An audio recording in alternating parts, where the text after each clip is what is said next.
Chaque jour, Charles et Carole vous présentent la leçon de l'école du sabbat.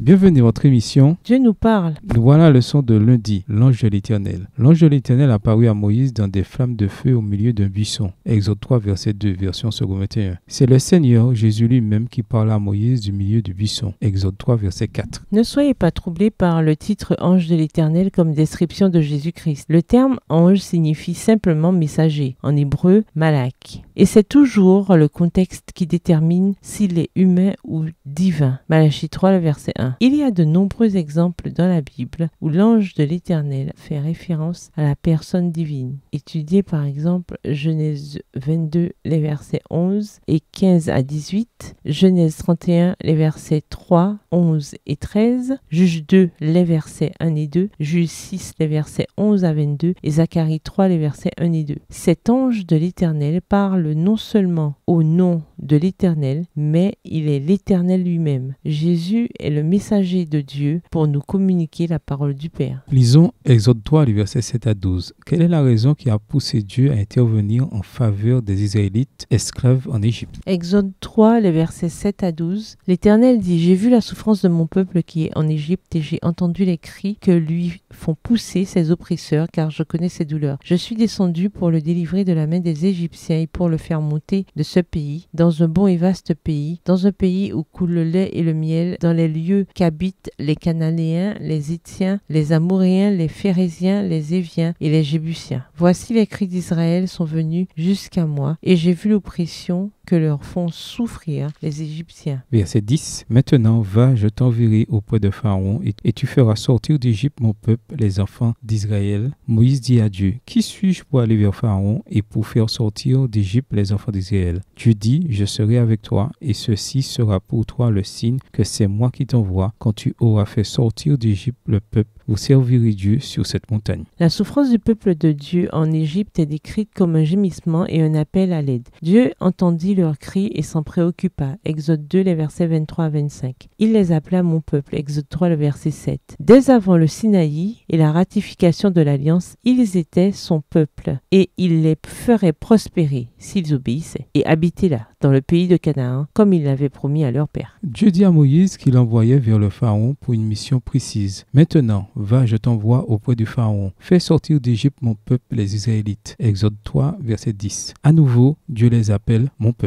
Quelle mission? Moïse répondit alors par une question. Qui suis-je? Saisissant la portée de ce qui allait arriver et de son rôle dans tout cela, Moïse se demande pourquoi un homme tel que lui avait pu être choisi. Ici, dès le départ, nous avons une indication de son caractère, de son humilité et de son sentiment d'indignité devant la mission qu'il est appelé à accomplir. Pourquoi l'humilité et le sentiment de notre indignité sont-ils si importants pour quiconque cherche à suivre le Seigneur et à faire tout ce qu'il veut? Au revoir. Et à demain si Dieu veut.